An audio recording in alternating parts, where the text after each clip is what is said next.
আমাদের আজকের গল্প এই ছোট্ট কুকুর ছানাটিকে নিয়ে। ওর নাম টফু। সে প্রজাপতি ভালোবাসত। তার মনিব একজন বুড়ো মানুষ যিনি টফুকে অনেক আদর করেন, গল্প পড়ে শোনান, তবে টফুর বাহিরের প্রতি খুব টান। এক বৃষ্টি ভেজা রাতে দরজা খোলা দেখে তার ঘুরতে মন চাইল। কিছু খেয়াল না করেই সে বেরিয়ে গেল। হাঁটতে হাঁটতে টফু অনেকটা পথ চলে এসেছে। প্রথমে সে ভেবেছিল পথ চিনে ফিরতে অসুবিধা হবে না, তাই স্বাচ্ছন্দ্যে দৌড়ে বেড়াচ্ছিল, কিন্তু একটু পরে খেয়াল করল ফেরার পথে অন্য জায়গা চলে এসেছে। সে একটি বিড়ালকে শুকনো জায়গায় দেখল, কিন্তু বিড়ালের তীক্ষ্ণ দৃষ্টির জন্য সাহস পেল না যেতে। একটি ঠেলাগাড়ির নিচে মন খারাপ করে ঠাঁই নিল, নিজেকে খুব বোকা ভাবতে লাগল।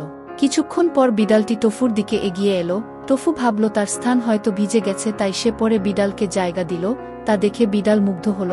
পরদিন সকালে বিড়াল আড়মোড়া দিতে দিতে টফুকে বলল তার বাড়ি পৌঁছাতে সে সাহায্য করবে। তারা রওনা করল। মানুষের দেয়া খাবার আর ভালোবাসা তাদের সঙ্গী, আকাশ তাদের ছাদ। মাঠের পর মাঠ তারা পেরিয়ে যাচ্ছে, কিন্তু টফু রাস্তা চিনতে পারছে না। এক কাদামাটির পথে এসে তারা খেলতে লাগল। কাদা ছিটে তাদের শরীর মেখে গেল। পরিষ্কার করার জন্য যখন এক গ্রামে এলো, সেখানের এক লোক টফুকে চিনতে পারল। সে পথ দেখিয়ে দিল। সেই পথে আগাতেই টফুর রাস্তা পরিচিত হতে লাগল। সে উত্তেজিত হয়ে বিড়ালকে দ্রুত তাকে অনুসরণ করতে বলল আর দৌড় দিল। টফু এবার ঠিকভাবে বাড়ি ফিরে এলো। তার মনিব তাকে পরম মমতায় বুকে টেনে নিল।